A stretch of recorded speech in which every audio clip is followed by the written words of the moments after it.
steel toes and scoreboards. Kurt, what if Drew Bledsoe never got hurt? No Tom Brady, bro. Period. I don't care what anybody says. What about the 1983 QB draft class? You mean the Hall of Fame draft class?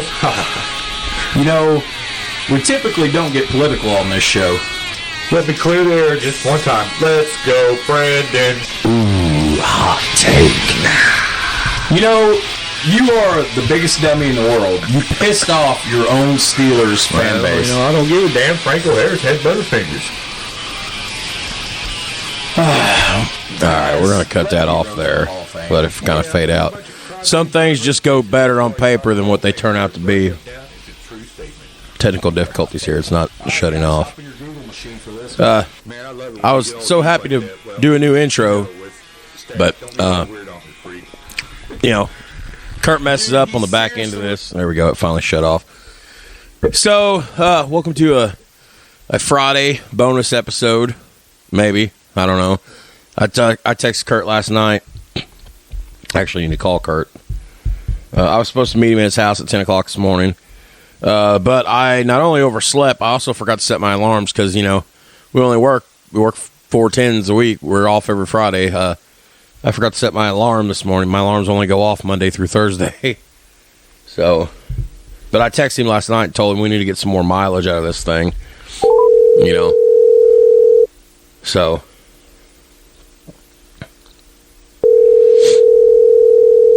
we're going to try to maybe start picking up the pace.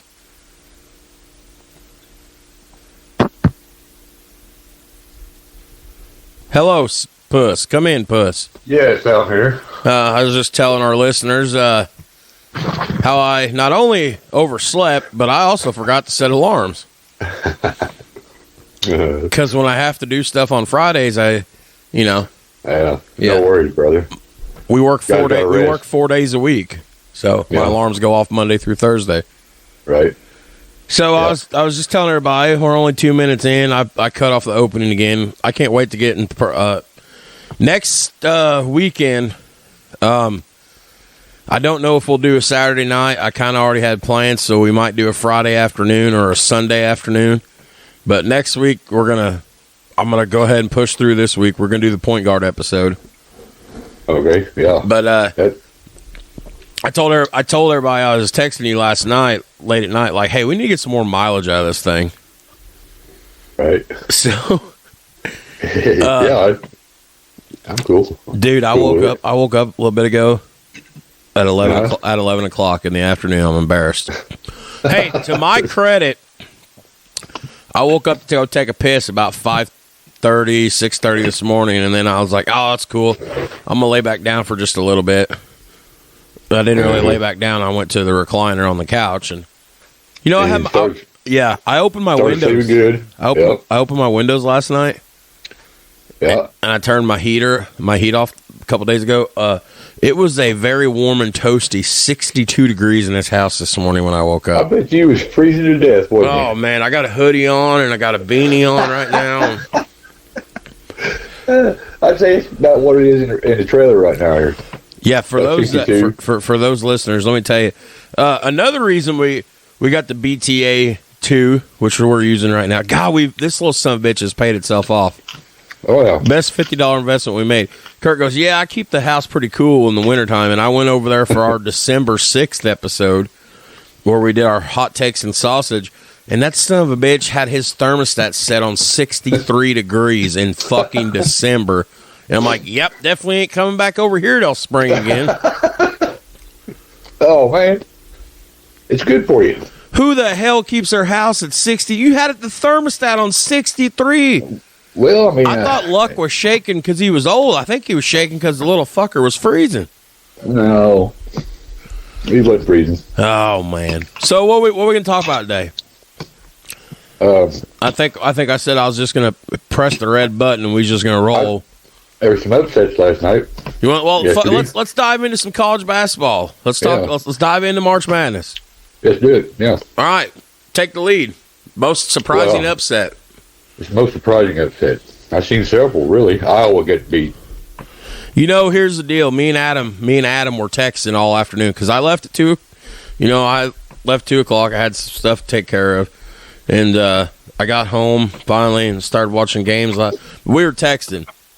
So that game between Iowa and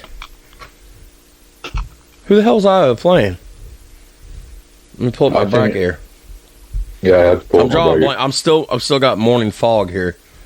Let me pull up the brackets. Somebody out there screaming right now. You big dummy! They were playing this team. I just want to brought it up. I can't think of who it was either. Oh yeah, I had. Anyways, I did a bunch of brackets because I always do brackets because it's fun, it's addicting. So I do a bunch of brackets every year, and I was 50-50 in that bracket. I split them all. It was Iowa and Richmond Spiders. Yeah, there you go. The 12 seed, which is funny because I'm one of these guys. The first time I ever did brackets, I think was the year Kansas won, and I think Kansas won in 08, didn't they? Didn't Kansas win in 08?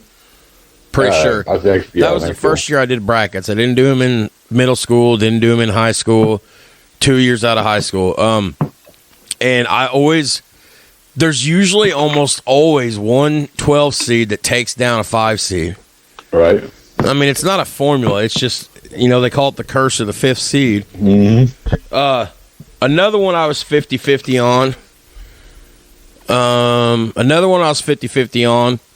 Was Michigan over Colorado State. The one I had the biggest whiff on was South Dakota State, 13 seed against Providence. And I think I picked South Dakota State in all but like 3 brackets. And I picked them because I know it's a smaller conference. I think it might even be D2, is it not? Anyways. No, anyways. No, it's Division 1, I think. No, that's right. Yeah, it is D1. They were like averaging like something like 80, 90 points a game. They were one of the top scoring teams in the country, but they didn't play a lot of ranked opponents. I think they only had 1 or 2 top 25 games. The RPI was low then. And but I pushed them to and they pushed Providence to the end until Providence ran away with it. Providence ended up winning 66-57.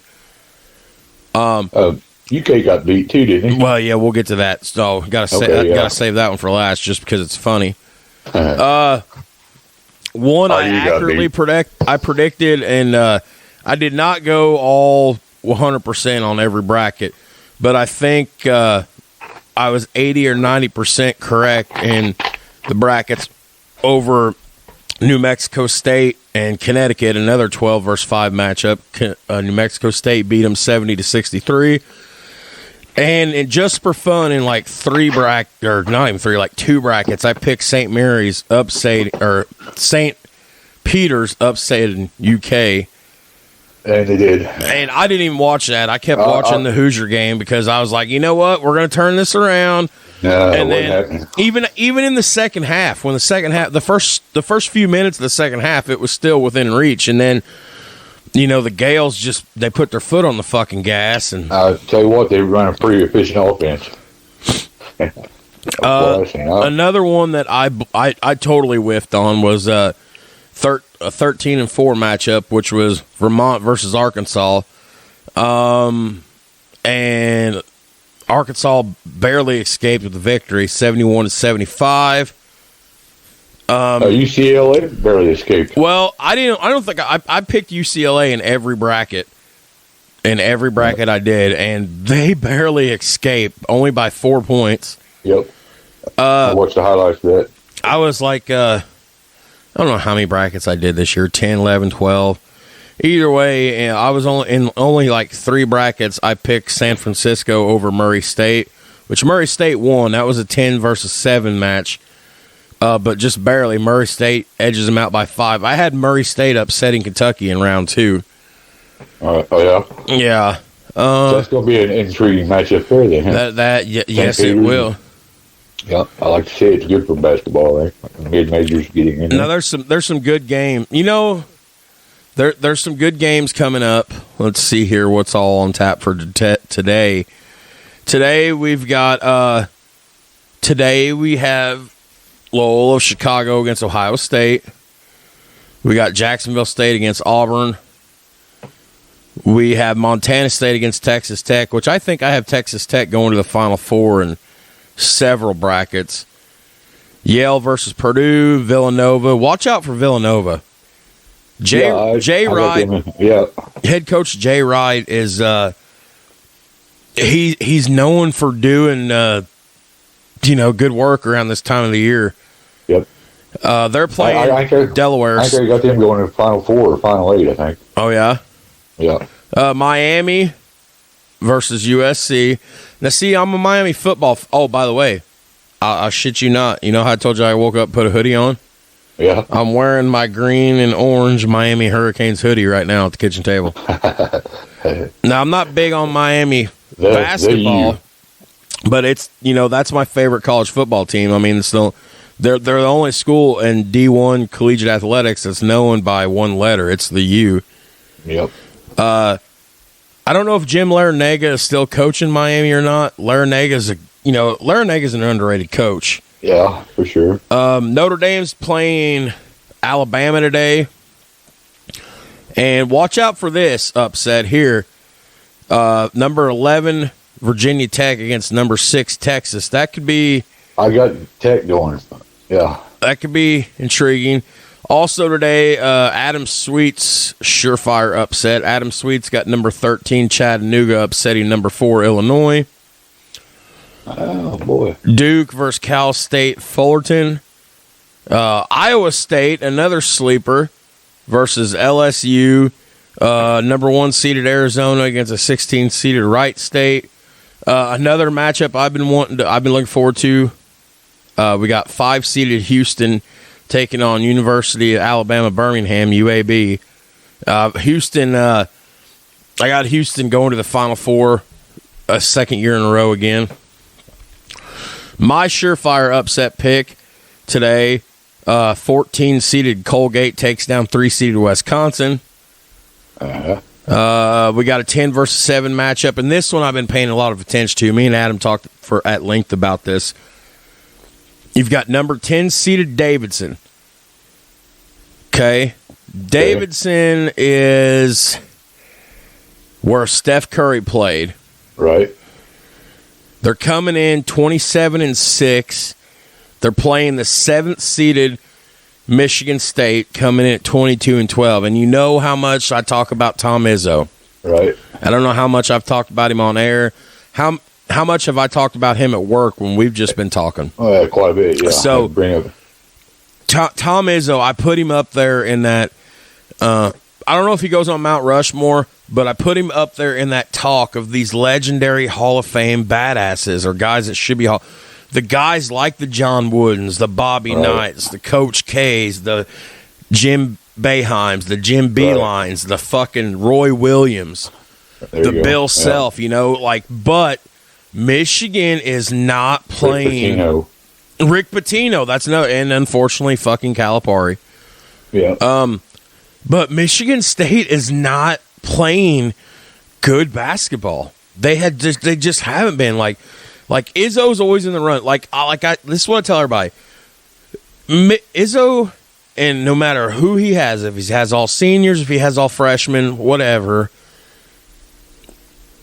He's gonna be right there. He's a guy when it gets to be the end of February before the bracket release, he's guaranteed at least like a 14 seed, almost so that's a good one for today too. We got a couple more for today. Another intriguing matchup, Seton Hall versus TCU, which I think me and you talked about at work a little bit. Yeah. That one's a toss-up. Of course, 8 versus 9 is the closest rated ones that they're always toss-up. I actually split that 50-50 too, I think, best of my knowledge, because I couldn't pick. But now looking ahead to some Saturday matchups. So far, what's on tap for Saturday? We got some good games. Number 1 seeded Gonzaga versus Memphis, which I had Memphis beating. Who the fuck they played yesterday? Boise State. I'm looking forward to that. You got a 1 versus 8 matchup coming up also with Baylor against North Carolina. I don't think North Carolina can take down Baylor. I do believe this weekend in the round of 32, of course, we still have 2 1 seeds that has to play today. I believe at least one. I believe we will lose at least one number 1 ranked seed before the Sweet 16. It's okay. I just don't know where. I could be wrong. I think by the time we get to the Final Four, obviously, I don't think we'll have 4 number 1 seeds left. We might have a couple, but some other matchups coming up this weekend so far for the lineup on Saturday. Then you've got 12-seeded Richmond against number 4 Providence. You've got a battle of Kansas as you have Creighton versus number 1 seeded Kansas, which I think Creighton is a Kansas university, right? Yes, it is. So I got Creighton with beating them there, I think. This ain't the same Creighton team that was playing alongside. You remember just a few years ago, several years ago back, going back like, the 2012s, 2013s, 2014s, you had Doug McDermott. Yeah, Doug McDermott. But not only that, you had a run of Kansas schools making the tournament. You had Kansas, you had Wichita State with Greg Marshall, and then you had Creighton. I like the Shockers. Man, they went. Didn't they make it to the Elite Eight or the Final Four? They made it to the Final Four that year, I think.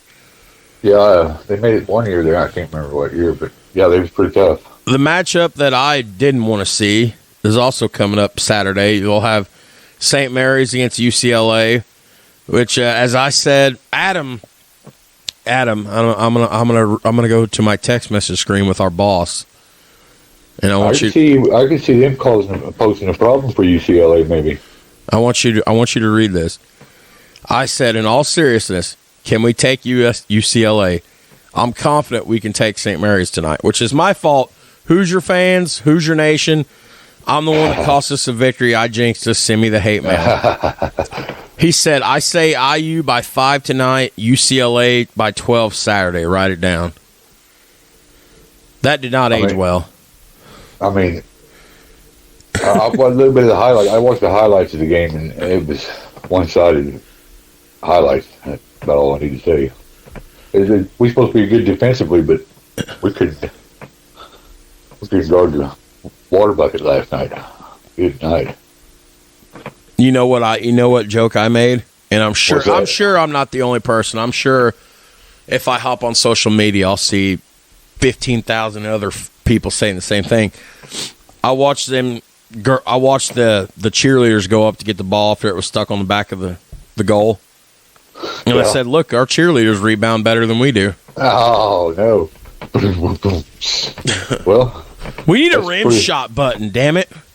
Yes. I'm going to get an auxiliary sound pad that'll hook up. We need a rim shot button. Yes. Absolutely. Absolutely, for sure. For sure. Hey, I seen something cool on social media last night. What's that? They finally posted the pictures of the University of Texas order that we done a few weeks back, sitting in one of the study halls or whatever down in Austin. It looked pretty good. Looked pretty sweet. Have you seen it? I don't know if I showed you whoa. That was loud. I'll have to send it to you. Yeah, they're sitting right there. The boss's daughter, who was in there with us when we were doing the March Madness hoops thing, she's the one that runs the social media. So I shared the picture of it. It's pretty cool. It's they're butcher block tops on maker tables, and they've got the Texas Longhorn logo on them. Really? Oh, dude, it looks badass as hell. Really? I'd like to see that. Yeah. So I'm wondering if when we do the LSU order, because we got a big order, like a multi-million-dollar order for our listeners out there that's coming up sometime in June or July. So we've been slowly eating into it because this is like, I don't know what the deal is here. I don't know if they're worried about this or if this is just one of the bigger orders that we've got in a while. But I mean, you say the words LSU order and everybody's ears perk up and they're just sit there and their eyes cross over and everything. And I'm wondering if the LSU order will actually have the tiger on it, because that would just be. That'd be pretty cool. Yeah. So. We'll see, I guess, won't we? What do you think the greatest upset in tournament history was? I don't know. Do you think it would have? Do you? What do you? So many. I mean, what do you think about? What do you think about last year when, or not last year? What do you think about 3 years ago when we had the first 16 take down the first one? That was pretty crazy. First time in history. That was the first time in history. They were completely undefeated. That's the only time. Nobody saw that coming. No. And we put that in our worst episode ever, the top 10 best moments in sports. Right. We put that in there. Nobody saw that coming. No. And they didn't just. It wasn't like they beat them on a buzzer beater either, Puss. They beat them. They beat them by like 20 points. Yeah. They were outclassed by not only a smaller school but smaller players too. Like Virginia should have been fit. Yeah, and they were outcoached. Yes. Well, I mean, we got 2 16 versus 1 matchups left today. You think you see another upset coming? Well, you never know, man. You never know. I don't. You know, any given day. What do you like better? If the team comes out and they execute, I'm sure they got a plan. If they execute, you never know. Okay, let me ask you this. What do you like better? Seeing small schools beat big schools in the tournament? Let me stop you right there, brother. Okay. Well, we won't even go any further. You'll never get to know what I was going to ask next. All right, we'll go on then. Okay. I like the small schools though. You know, it's just it's kind of like college. It's kind of like high school basketball. And I have given you time to say this before, and I'm going to give you time to say it again. Tell me why. Tell me about class basketball in the wonderful state of Indiana where we were born and bred here. Tell me your opinions on high school class basketball. I don't like it. You can't have 4 champions, state champions. How can you have 4 state champions? Now, when we had the little playoff deal, that was all right. They should have kept it that way. Right. I just don't think it could be 4 state champions. You like seeing a big school in Indianapolis and then a little bitty school from BFE down here in southern Indiana. They meet in Indianapolis or they meet up north or somewhere in the middle, neutral ground. Right. And there's one state champion out of those 2. Yes. Yep. That's the way, I don't know, it worked for years and years, I don't know. And nobody ever really complained about it, I don't think. It's just something NCAA thought they needed to do, I guess. So you think 4 state champions, if they're going to keep with class basketball, then there needs to be a playoff between those 4 after it happens. 1 and 3 and 2 and 4. 1 and 3 and 2 and 4? There you go. So that way it's pretty even matched. 1 and 3, 2 and 4. Yep. And then we do that over the course of a Saturday. And then we have one ultimate universal champion. Yes. Well, maybe we need to get a hold of IHSAA. I think it'd be good. I don't know why it would be. It should generate income for the IHSAA. Hey, man, and I think it would go over. Just off the square in Jasper, and I think I mentioned this before to you. And I don't know if it's still there because I haven't went through town. If I go to Walmart or something, I take the long way around. As soon as I get into Jasper, I take the shortcut past the north side of town, Sitco, and I go around past work. I don't go through town. I don't run Newton Street all the way. Right. But right there off the square, where 231 meets 162 and everything, right there off the square, for years when I was a kid, there was a big-ass sign laying down there by the barber shop and them apartments just off where the Astor Theater used to be, painted big in colors for everybody to see. Class basketball in the state of Indiana is wrong. So I don't know if it's still there. Well, there's other people that feel like I do. I mean, I think they got rid of one of the best sectionals in the whole state when the Washington section was taken away. Man, you talk about that all the time. You are butthurt about that, aren't you? Well, it's a good sectional. I mean, it has all the local teams, within shouting distance, I'll say. You get up there You get up there to Martin and Pike or not Martin. You get up there to Martin, Davies, Knox County. There's some good programs up that way. You've got Shoals, you got Bar Reeve, Washington, Vincennes Rivet. Yep, Lagodi. Lagodi still have a high school today. They still do, don't they? High school? Yeah. Yeah, oh yeah. I thought they didn't there. We were talking. Wasn't there two of those schools I said should be combined into one? We talked about that Lagodi before. and Shoals. I think that's what it was. Yeah, I think so. Shoals, the Jug Rocks, man. The Jug Rocks, yep. What kind of team nickname is that? I don't know. It's different. Hey, have you ever seen a Jug Rock? I've seen pictures of it on the internet. I've never been over there. It's just right off the highway. I mean, at 50 there, you can see it right as you're going into town. Pretty cool. It makes you wonder how that thing. We should go set up and do a remote podcast from there one day. On top of it? Yeah. You got a ladder to help me get up there? Well, I mean, we throw all our weight up there, dude. It might tip the thing over. I don't know. I mean, you're not a small boy, man. I'm not a small boy, no.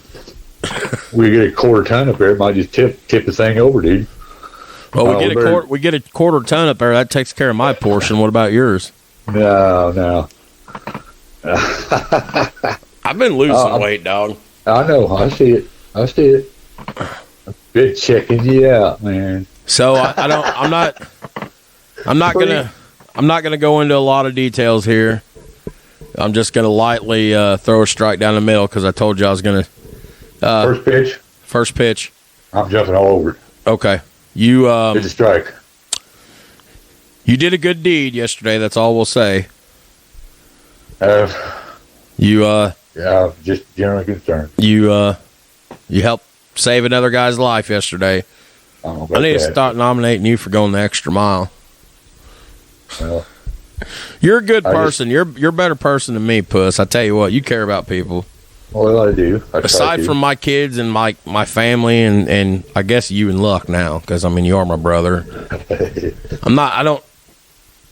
generally try to think nice of people, but I don't, I try not to look at what issues they have. I'll just try to look at them as human beings first, Right. It's hard to do sometimes because people are assholes for the most part. I hate to say it like that, they are. They certainly can be. They certainly can be. And I don't know. I seen something I need to do. I just had to do something. And you didn't know who to say, so you said something to me, and then I, took it up the ladder of command there. And anyways, hope all is well. And don't want people blowing. And we don't get feedback hardly anyways. It's just a thumbs up, so we're not going to give away any details. Just know Kurt did a good thing for somebody in need yesterday at work, and hope all is well. It seems to be, I don't know, maybe. You're putting a lot of good karma out there. Well, I try to. You're definitely going to get the pearly gates. If you I don't know about that. I'll probably make it up there before you do, and I'll save you a seat. I don't know about all that. I'm an old timer, dude. Oh yeah, you turned 51 this year. You turned 51 this week. Yep. On Monday. 51. Nah, you don't know better. You don't look a day over 35. Man, you're all right, dude. I don't care what anybody says. All right, so something else. We have a whole bunch of episodes that we started and we just decided to push off. So we have a whole bunch of notes saved, and I ain't even pulling them up. But we have a whole bunch of things that we never got finished that eventually we need to finish, like the athletes and the what if this, the what if that, the what if this. So I think today one thing I wanted to do was just ad-lib, because like I said, I don't know how long we're going to do this episode for. Right. I don't know what we're going to cover, but I just simply text you and I said, hey, let's get some more mileage out of this, because the second or third week of May will be our 1 year anniversary. And since about July-ish, June-ish, we got on a schedule where we just started going every 2 weeks. We'd go on Saturday nights when I didn't have the kids. Right. And that's fine, but that means we average roughly 2 episodes a month. And I'm like, man, let's get some fucking more mileage out of this. We can slip a couple in on, remote and everything. Yeah. So we were going to just touch base, just kind of banter back and forth, ask a few questions, give an opinion, and cover some of the stuff that we didn't get done. And I'm going to throw the first one at you, and I'm going to let you take it, and I might add in, but I'm going to let you take the first one here. So, what if Bobby Knight never left IU in 2000? He would be really old. No, he's... Had to turn the volume up for that. Oh, I'm sorry. That's that. Hey, that is the infinite wisdom I look for in every episode. Kurt Kelly, everybody. That is the fact. He would be older, right? I'm not really sure why they let him go in the first place. So they fired him or what have you. I mean, I don't remember all the details of how that came down. You got to think I was 13 years old. Either he was going to step down, or I think they were going to fire him, and then he's just resigned, or he wouldn't resign and they fired him. I don't remember which. I guess I could pull up the Google machine. It's right here. That'd be a good idea. We'll just see, because I don't remember the details on that. Well, I'm pretty sure some people were butthurt about something. I don't know. Wasn't it the Neil Reed thing, the choking or sexual harassment or something? I went into sexual harassment. No. I don't think it was choking. Something happened in practice, which... That was the choke. Yeah. Let's see. Yeah. Anyways, September, he was fired September 10th of 2000. Huh. Yeah, if there's over that incident there with it. I think there was the I forgot about this. The Calvert Chaney incident. There was Kent Harvey. He was a freshman. He said, "What's up to Bobby Knight on campus?" Knight was pissed. He said, "My name isn't Knight. It's Mr. Knight or Coach Knight." He said,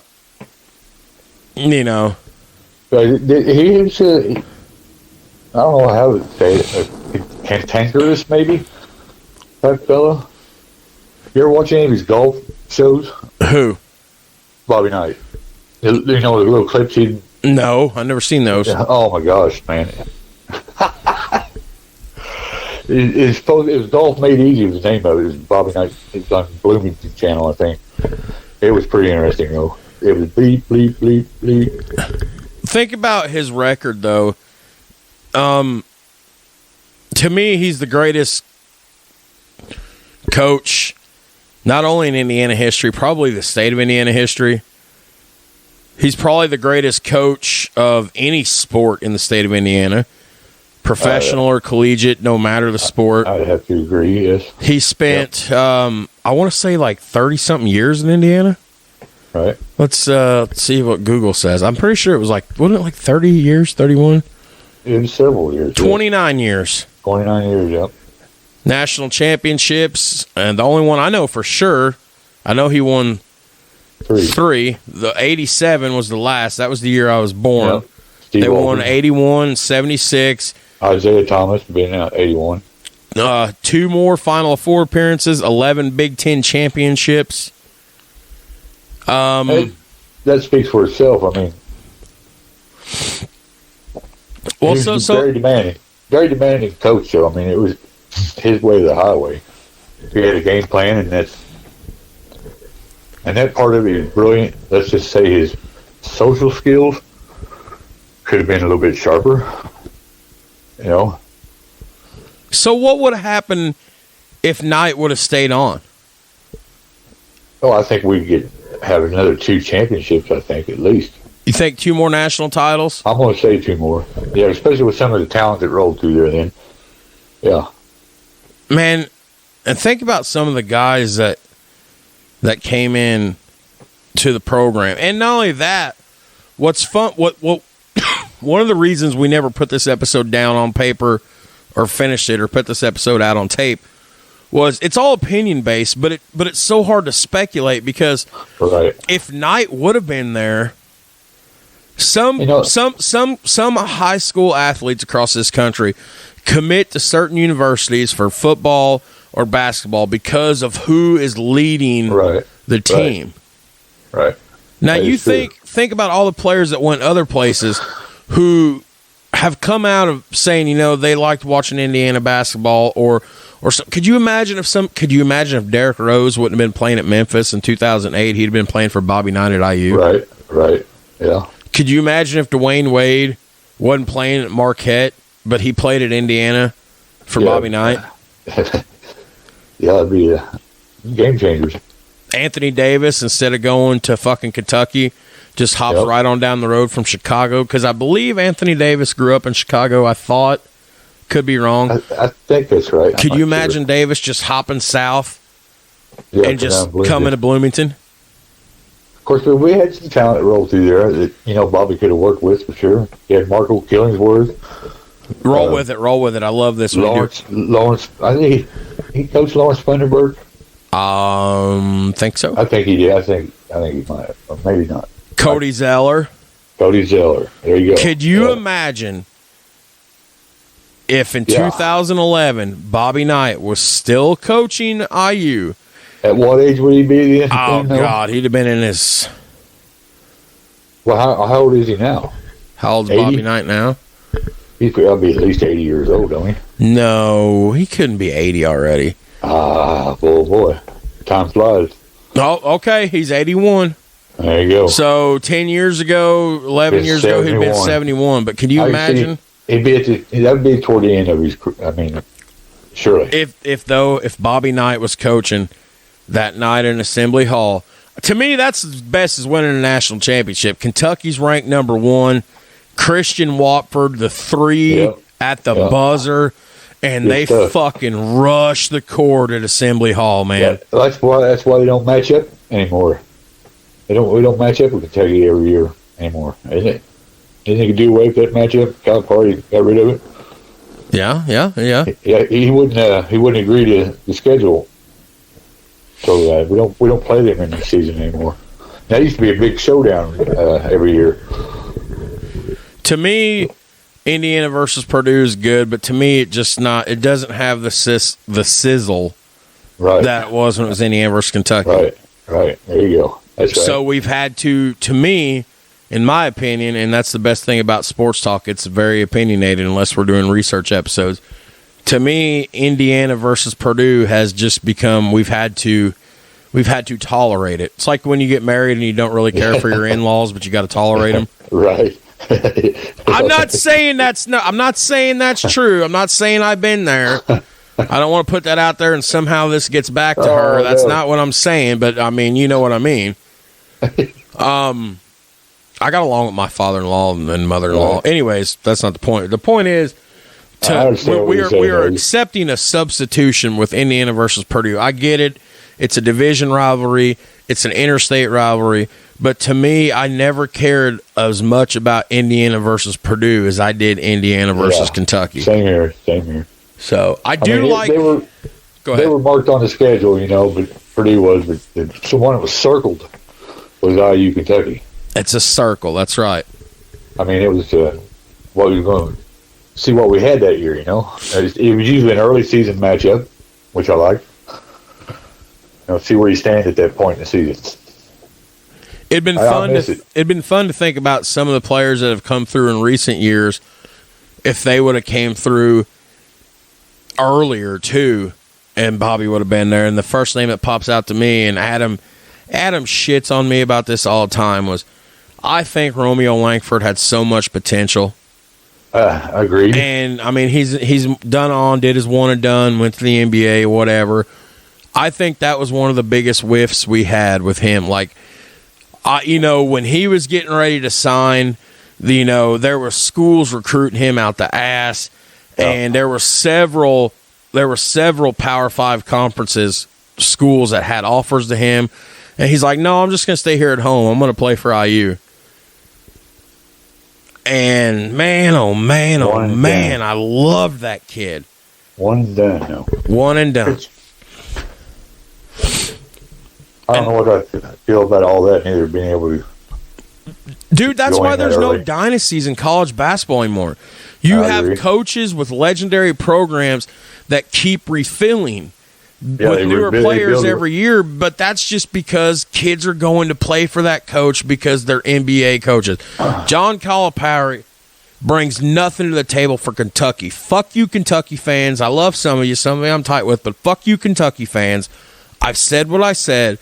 Calipari puts guys in the fucking NBA. That's why these kids go there. They're not going there. They don't give a shit about their college education. Right. I They agree. don't care about dynasties. Hey, we don't even care if we win a championship. We're going to do 1 year. Cal's going to get us NBA prepped. That's why there's no dynasties in college basketball. That's why if I was commissioner of the National Basketball Association or the Players Union or whoever, Division I, NCAA, Board of Power, whatever the fuck you want to call it, I'm implementing changes. The NFL agreed. guys have to play 3 years in college, I think, to go to the NFL. Right. I'm implementing the same fucking change. You're playing 3 years of collegiate basketball before you go to the NBA. You're not coming in straight out of high school. You want to play in the NBA? Sorry, kid. You're going to college for 3 years. Well, about making your grades too. You got to make your grades. To move And see, on, right? that's one thing that gets me is these guys go on and make their millions in the NBA. Half of them don't even go back and complete their college education. All right. How dumb is this? You could come in. Could you imagine the hype surrounding LeBron James back in the day? If they would have made LeBron go to college. All right. So LeBron goes to college for 3 years. Okay, he goes up one night. He's a year into his NBA career. He's made some money. He goes up, blows out his knee, and blows it out so bad that they're like, "Dude, you can never play competitive basketball again." All right. What's he gonna do? Well, pretty soon you're going to blow through those millions of dollars. Go back and get a college education so you have a backup plan. Go Yeah. back and get your degree. You know, one of the smartest things I've seen, and hey, go me, I figure out a way to get a pro wrestling reference in every episode. You know how many of these guys go on and then at the time when they're on the road, when they're on the road 40-something weeks out of the year, they're doing online schooling. They get to the arena, they go to the gym, work out that morning. They go to the arena. They're sitting there in the catering area, some of them with books and laptops working on college educations. Right. Because, you take a botched power bomb wrong, you can't wrestle again. What are you going to do to Right. make your money? Well, fuck, I'm going to finish my college degree. There you go. But anyways, we went on a tangent there. Just started with Bobby Knight. Bobby Knight would be proud. Oh, good God. One other pro wrestling reference, and it's tied to Bobby Knight even.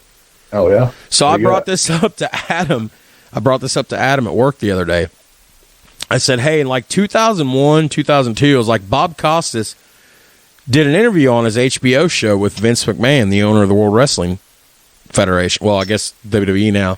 But I said, Bob Costas had Vince McMahon so riled up. I said, Vince was turning red. I said, I thought he was going to Hulk out, turn green, and beat the shit out of Bob Costas. I said, Vince was throwing shit. And you can get on YouTube and find this. It's hilarious as shit. I want to say it was like 2001, 2002. I could be wrong. But it was definitely early 2000s. I said, when Vince left the set, Bob Costas had Bobby Knight in the can as his next guest. Bob Costas turned to Bobby Knight and said, Bob, for the first time in your life, you're the most docile person in the room. Yeah. So, but anyways, yeah. So if Bobby hadn't left IU, I think it'd have been at least one more championship. I think Maybe he two. would have stayed 10 years, Yeah. which would have put him at 69, 70, 70. So roughly by 2010 or 2011, which is the Christian Watford bucket over Kentucky. After 2011 at the most, I think he would have bowed out. Yeah. I So agree. in that run of time, I would say, in my opinion, and we'll put this particular topic to bed, and we'll just throw it in this hodgepodge episode today, so we'll never have to do it again. I think we would have had one more national championship because we were due for one. We kept coming close in the early 2000s or the late 90s. I think we would have had one more national title at some point, and I think we would have had at least two more Final Four appearances. And then the rest of it's hodgepodge. I mean, I think we would get Sweet 16 appearance here or there. There might have been one or two seasons where we didn't make the dance and we got to play in the NIT. But I think at least one more national championship and at least two more Final Four appearances. Now, I ask you one other thing. The game was evolving. It's still evolving. I mean, it evolves every day. Every day. Do you think Bobby could have kept up with these changes? I mean, I think he could because one of the whole things that kickstarted this erasing of Bobby Knight from Indiana's whatever for years. He was persona non grata. His name was taboo until they had the 20-year, 30, 40-year reunion, whatever, back in 2020, and he got a standing ovation at Assembly Hall. I think Bobby's an old school guy. And, you don't say, "What's up, Knight?" It's Bobby Knight, Mr. Knight, Coach Knight, da-da-da-da. Bobby's an old school guy, but I think he would have been smart enough to see, okay, the world's changing this way. God damn it, these young whippersnappers, these young whippersnappers coming in behind me. Oh, Rodney Dangerfield gets no respect. No respect. Yeah. But I think he would have known that he would have had to evolve to stay. Yes, I mean, the three-pointers, they had the three-point line, right? But then these teams have really made it. I mean, he would have to change his style. I wonder if he could have done that. They probably would have advised him not to be throwing chairs anymore, so I bet you he would have had a stress ball, and you would have shot the camera over to him on the sidelines there, and he's just squeezing that ball. Looks like he's jerking his hand, or look like he's jerking his dick. I mean, he's just squeezing. Did I say jerking dick on the podcast? I did. Yeah. Fuck it, we'll leave it in. But he was like squeezing that stress ball. It's just like going and going and going and going and going. You got to think what the changes that he's seen too as coach. I mean, the 3-point line, the shot clock changed twice. I think when he tenure. I mean, those are things that really changed the complexity of the game. But I think Bobby would have been able to survive because he's a sharp guy. Intangibles. Mm-hmm. And a high basketball IQ. There you go. Yeah, I think he would have been able to do that. Plus, I think just because he's a legend, he's got the coolest middle name in the world, too, Yeah. Montgomery. Yep. The General. Robert Montgomery Knight. Fun fact, you know how many Division I victories he has? A bunch. 902. I was going to say which would probably put him about top 5 now. Yeah. Let's see if I can just. What about Coach K? And he's in good company. 5th all time behind Coach K, Roy Williams, my boy Bob Huggins, West Virginia Mountaineers, baby, and Jim Boeheim. I like me some Bobby Huggins. Bobby was a. They play a hard. Nosed style of basketball. I like it. I'm a Hoosier fan at heart, but there is certain teams that I watch playing college basketball. I love watching Duke play. Love Coach K. Love the hate that white players at Duke. Can I say white players at Duke? Is that racist to say white player? Fuck it. I don't care. My show. I love the way I love the antics of Christian Laettner and J.J. Redick and Grayson Allen. I love Bob Huggins. Bobby Hurley. Hurley. Yeah, I mean, the list goes on there for sure. That's going to be a future episode, too, because as I was listening to the Michigan game yesterday, I got thinking about the Fab Five. Oh, yeah. So then I got thinking about the Fab Five, and then I got thinking about the Duke game. And then I got thinking, who I forgot was on that 92 Duke team? I'm pretty sure he was. Was Seth Davis not part of that team? Who is a college basketball analyst now, especially at tournament time. Yeah. I'm pretty sure Seth Davis was part of that team. Yeah, I'm thinking, yeah. And Bobby Hurley is coaching somewhere. Yeah. Bobby Hurley is coaching a team that was in the tournament just a few years ago.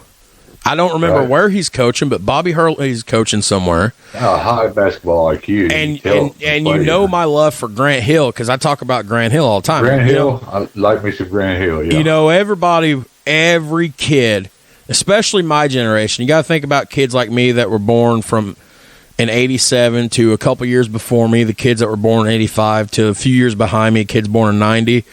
Jordan was our guy. But after Jordan, you know, some of my favorite players after Jordan will surprise you. It doesn't go Shaq right away. It's more like Sean Kemp, Grant Hill, then Shaq. Right.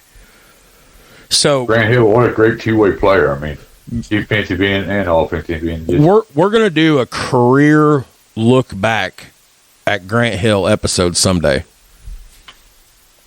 That'd be a good one. A lot to talk about there, really.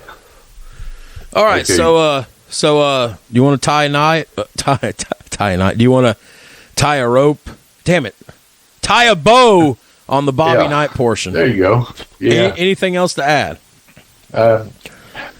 He's a very wealthy man today. Forbes estimates his net worth at being right around $15 million. That's a lot of scratch. That's a lot of scratch. Bobby Knight has come out. We don't talk politics, but Bobby Knight was a big Donald Trump guy. Yeah. You know. All right. And we miss Bobby Knight.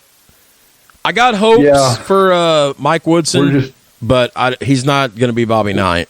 We're just homers. We don't like. I'm really glad you said homers, because at first I thought that was going somewhere else. No.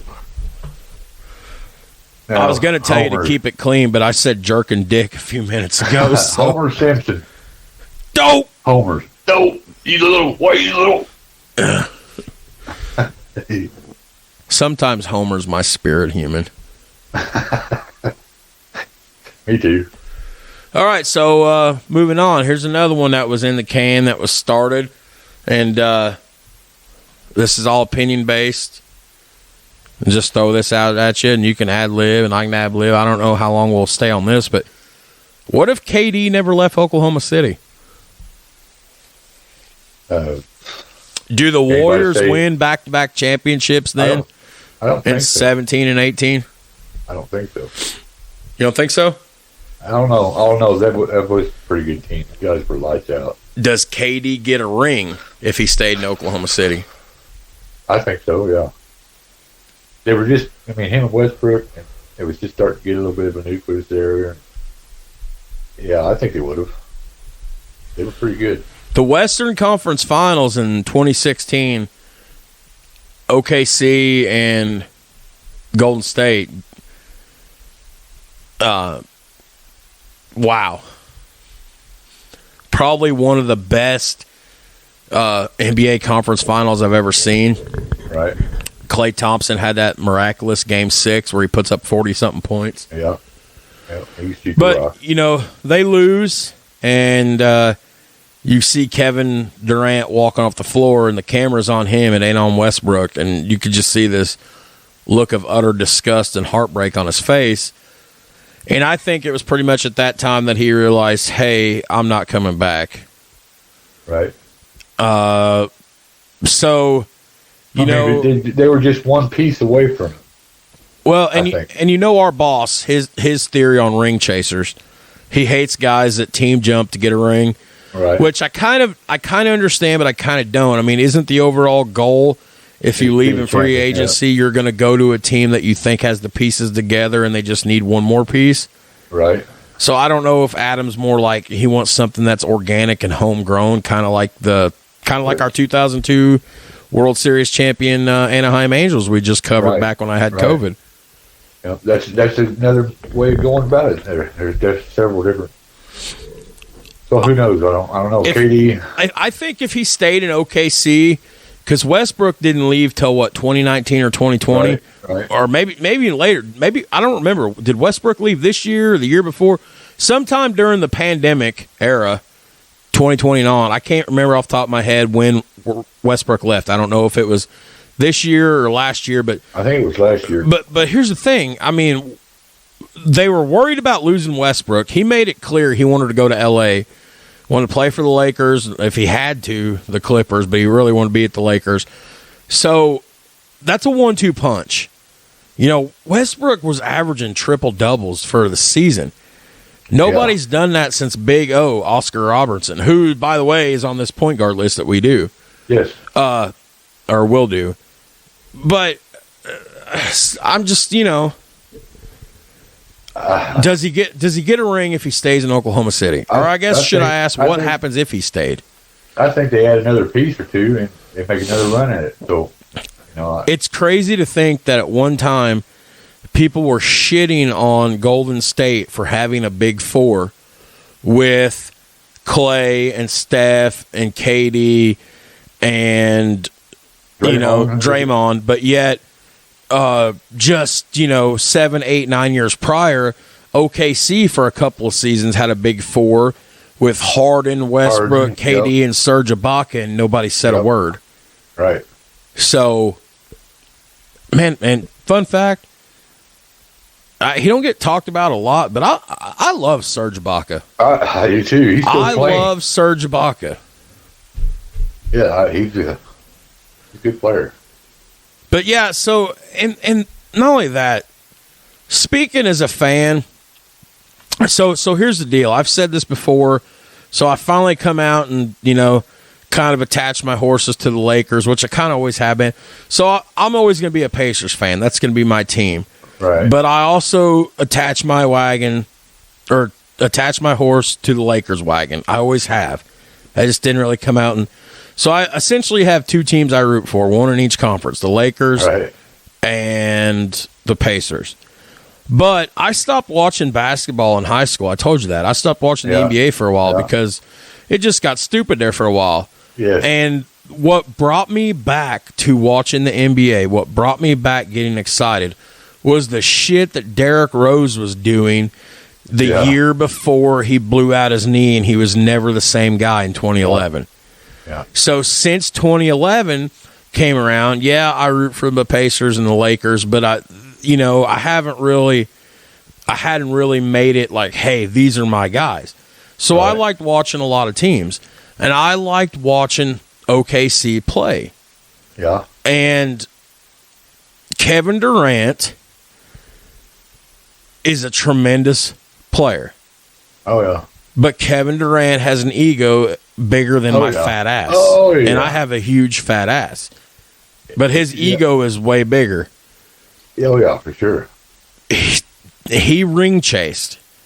Yeah. But LeBron ring chased too. So had KD stayed in Oklahoma City, I think eventually maybe he needs to go back there and get a championship. They would just forgive him. They'd welcome him back with opening arms, wouldn't they? I believe they would. Is Billy Donovan even still coaching the Thunder, or did he move on? I'm not sure. I'm not Googling that. Fuck that. I don't know. If somebody knows, yap at us, let us know. I think he would have won a championship if he would have stayed. Yeah? I mean, like I said, I think they were a piece or two away. Maybe just one piece away from it there. Maybe, bro. I mean, in all seriousness, maybe. I will never know, I guess, unless he goes back. And that was the other thing. When he left, I got so fucking pissed at him when he left. Didn't LeBron go back to Cleveland and win championship? He sure did, son. That really cements his legacy. That's my boy. I used to hate. I was extremely vocal on social media to anybody I talked to. I fucking hated LeBron James. I hated. And then they lose the 2014. They lose the 2013-2014 NBA Finals to the Spurs after beating the Spurs in the 2012-2013 NBA Finals. So which was by the way, we've had that as a topic come up before. Eventually, we're going to review the 2013 NBA Finals because that 7-game series between LeBron and the Heat and Duncan and the Spurs was probably one of my top 5 favorite NBA Final series of all times. But anyways, so in the rematch year later, he loses. LeBron opts out, so it comes across my phone. You got to think, at this time, I had set myself on fire down at Wapaka. That was when I suffered 2nd and 3rd degree burns, and I was off work for 6 months. So I'm laying in the recliner in the living room, bandaged up like a goddamn mummy, and watching Sports Center all day, and it scrolled across. LeBron James opts out of his year with Miami, and I'm thinking, that's not a big thing. He's opting out. All he's going to do is just chase the ring. No, I thought he's opting out, no big deal. He's gonna sign a new contract with them for a lot more money. I just thought he's money grabbing. All right. Then, like a few days later, it comes back. LeBron is returning to Cleveland, and then they start putting pieces away. At the time, they had Andrew Wiggins was their star that they had drafted. Right. Wiggins was part of that phenomenal class with Jabari Parker, who played at Duke, Andrew Wiggins, who played for Kansas, and I can't remember the other guy, the top 3 picks that year, the top 3 guys. So then they start bringing in pieces. So I'm like, holy fuck, LeBron's going to be right there with Kyrie Irving. Then comes the Kevin Love trade, and I'm like, these guys are going for a ring. Yep. And I was happy to see him go back to Cleveland. I was happy to see him stay in the East, because the point I was making a minute ago when I said I was so pissed at KD was at this point in the league in 2016, 2017, the Western Conference was so ridiculously stacked. Teams in the Eastern Conference never had a chance. That's when I told you one time, when we first started talking sports 2 years ago, a year before we even started the podcast, I said they needed to do away with seedings by conference in the NBA because it's ridiculous. I said just pick the top 16 teams. Right. Or something, because then KD goes west, and it's like nobody in the East can take these guys down, and it was evident by the run of dominance that fucking Golden State had. But anyways, do you want to tie a bow on this one, or you got anything else to add? We'll tie a bow on it. I think he wins another championship if he stays, or championship. His first. Yep. Okay. He's still chasing, right? Yeah, he's got 2 rings now. He ain't had any more. That's right. Now he's playing in Brooklyn with Kyrie. All right. What else we got? What if... I think here's one I started on and then I switched. What if Earnhardt survived Daytona in 2001? The Intimidator. This one's more up your alley because you talk about Earnhardt quite a bit. This is up your alley. I mean, who knows? I mean, I don't. Do you think he gets an 8th championship? Oh yeah, I think he does. Maybe a 9. Ooh, man, that's a hot take right there. And he was that good. He was pretty good. Now that. I got to ask you this. What about NASCAR? Is it a sport? Is it a sport? Are you asking me? Is it a sport? Yeah. Well, if you ask ancient Greco-Roman times, that's Greco-Roman. This isn't wrestling. Chariot racing? Now, back in ancient times, ancient man did 3 things for his life. He wrestled for his life, he swam for his life, or he ran for his life. Right. He did not get in his 700 horsepower car and drive away with his life. See, that's where I'm saying. That's what I'm saying. But if NASCAR isn't a sport, then is e-gaming a sport? E-gaming? Oh. Professional gaming, like they have all these Madden tourneys and NBA tourneys and World War tourneys. No. My 10, soon to be 11-year-old son this summer tells me all the time that he doesn't want to play real sports anymore. He wants to become a professional e-gamer because that's a sport. I don't really call it a sport. No, it's a video game. A video game. Video, yeah. Tell that to him. He thinks it's a real sport. Oh well. I mean, I don't know. I just was curious what your take was. I don't know if I'd ever asked you that or not. It's a motorsport. There you go. But I'll be down with that. Kurt, Daytona was a few weeks ago. I didn't watch Daytona. I didn't watch a single race. Now, I haven't either. I mean, I would, at work, when I was still down at the foundry, if there'd be a race that got rained out on Sundays, I'd listen to the race on the radio Monday at work. Right. Like, I keep up with it, but I don't watch it every weekend. Now, I got back into it a few years ago. I used to get in the NASCAR pool every week. There was a group of 10 of us at work, and we'd $5 pool. You know, it's like $50 a week, and you would just draw.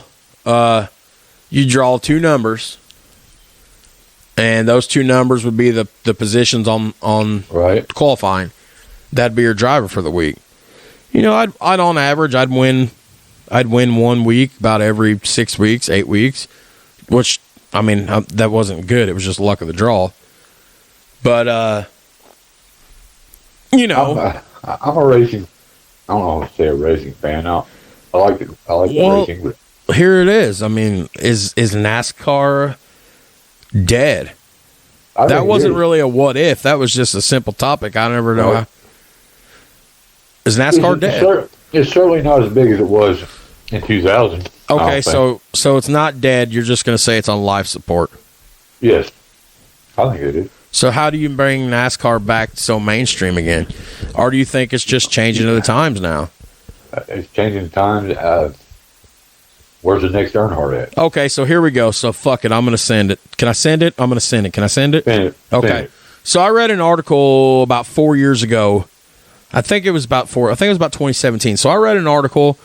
I don't remember where I read this at. It was something I seen on Facebook that somebody had shared in one of the NASCAR groups I was in. It was from some off the cuff third click on like page 1,021,021 on the internet.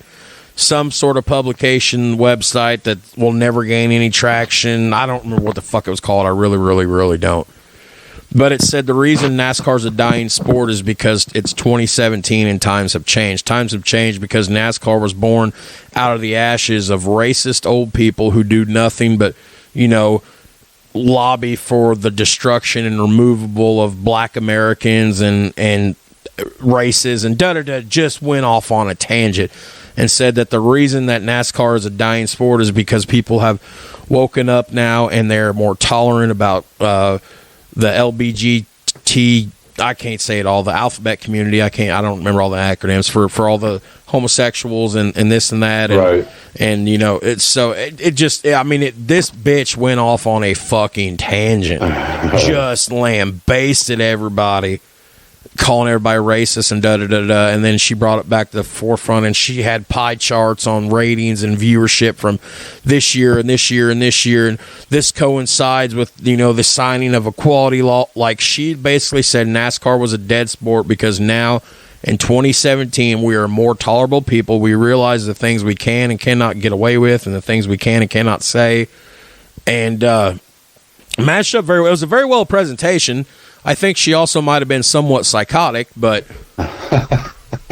so now that I can breathe, because man, I was just firing right there. Yes.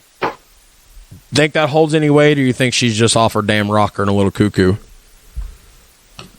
Ooh, I don't know.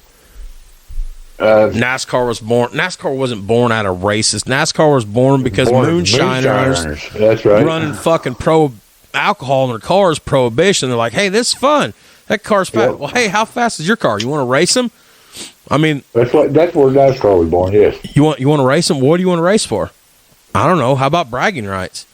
Yeah. How about bragging rights? My car's faster than your car, or maybe we'll trade a gallon of my family's moonshine for yours. There you go. All right. Well, let's race. Hey, what are you guys doing? Hey, we're running. Yeah. We're running alcohol pro. Well, can I join in? Sure. Hey, we're running, prohibition, Yeah, well, why don't we get a group of us together and start something where we race every Sunday? These guys literally built their car to make run faster than the cops were running, so, yeah.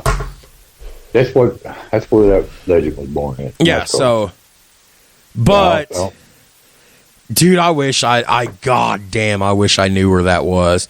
I mean, it was like a 12-page it was a good, compelling read, and you know me, I'm a nerd. I like to read. You have trouble reading. I'm just picking. I love you. Hey, I love you, dog. But you know me, I'm a reader. I'm a thinker. Right. But it was a well-written article, but it was basically NASCAR's dead because we've become a more tolerant society to the plights of other races and equalities and sexual orientations, and that's why NASCAR's dead, because NASCAR's all tied to racism and this and that, and I'm just like, wow. So yeah, I don't know if I agree with any of all that stuff. I guarantee you wouldn't have made it past the first paragraph because you would have got Probably pissed not. off or been like, this is stupid. Probably Both. Yeah. Yeah, for sure. No, I think they swung and missed there, folks. Man, it used to be so good on Sundays, dude. Mm-hmm. And I think that's part of the thing about the whole man, dude, I'm not a restrictor plate. I'm not a restrictor plate guy. Let these son of a bitches go. They're meant to run at top speed. Let them go. Yeah. And everybody likes to see the big wreck, and they got to keep them close together. And I don't know. It's pretty pointless. You ask me to go out there and wreck $1 million machine. I don't know. There was like 6 races every year that I could not wait to see. There was Daytona. Of course, you had 2 Daytona races, so I'm counting that as one. You had the 500 in February. You had the night race in Daytona in the summers. I had Darlington. Darlington. Yeah. Talladega. A track too tough to tame. I mean, that thing. That's exactly right. Paperclip. Old school Rockingham. Yeah, there you go. Which used to follow Daytona. Mm-hmm. I love Talladega. Yeah. And every August, night racing at Bristol, the Food City 500. Yes. Bristol Stomp. Bristol's all right, man, in the daytime. But, man, to see Bristol under the fucking lights. To see Bristol really, under the really lights. Loud. You know how hard it is to get tickets to Bristol? It's almost harder to get tickets to Bristol in August in the night race than it is to get tickets to the Daytona 500. Yeah, nice cool fall night. Yeah, I like that race. I like Martinsville. I like Martinsville too, the paperclip. One of my favorite tracks too was Pocono. I like that. It's a super speedway. They used to call it the super speedway that races like a road course. Yes. Pocono was one of my favorite stops. I had the EA, I had NASCAR games growing up. I did. And I love Pocono. I love to race Pocono. It was fun. Hell yeah, it was. I like to do Indianapolis 500 too. That track there in Indy was fun too.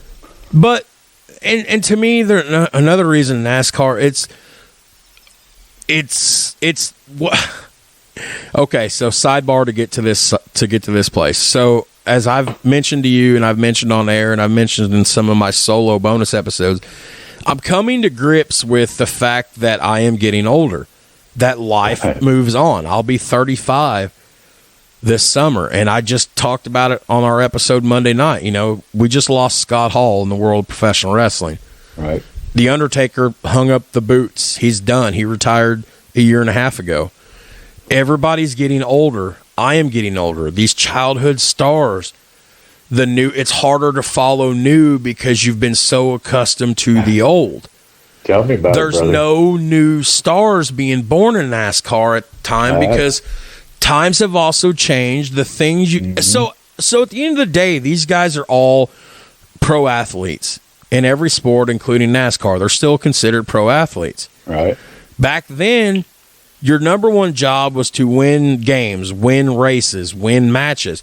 But your job was also to build your personal brand. Build your brand in days before social media. You build your brand by the things you would say in post-race victory interviews, post-match interviews, post-match game interviews, whatever. Your job was to build your brand. You can't say the things you say now that you could say 20, 30, 40 years ago, which coincides with this psychotic bitch's argument a little bit, I guess. But there's no building of the brand anymore. There's no you're not standing out. You're not being a fucking peacock with your feathers spread out for everybody. Right. So there's no new stars being built where somebody's like, I'm going to tune in just to see that guy, to see what the fuck he says later. That's what I was talking about with baseball, the same way. I mean, we talked about putting asses in the seat, commissioner. What? Perfect word. I created a monster when I gave you that. Put asses in the seats. The seat, yes.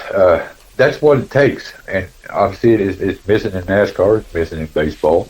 It's missing everywhere. It's missing everywhere, yes. I'm not saying times don't have to change and they shouldn't change. Change can be a good thing, but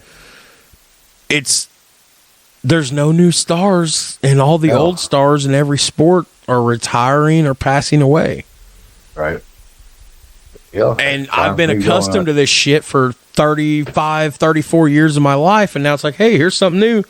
It's still the same thing. It's still the same thing you've watched, but there's new people. Right. So... And it brings a different style, and I'm kind of stuck in my old ways too.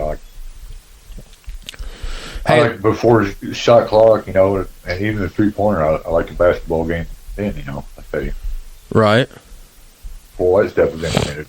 I'm starting to adapt. I mean, a little bit, but it's been tough for me to keep up with the sports. Hey, I wanted to throw something by you. Did you happen to see any breaking news from any other sports last night where you were watching March Madness? No, I did not. You didn't?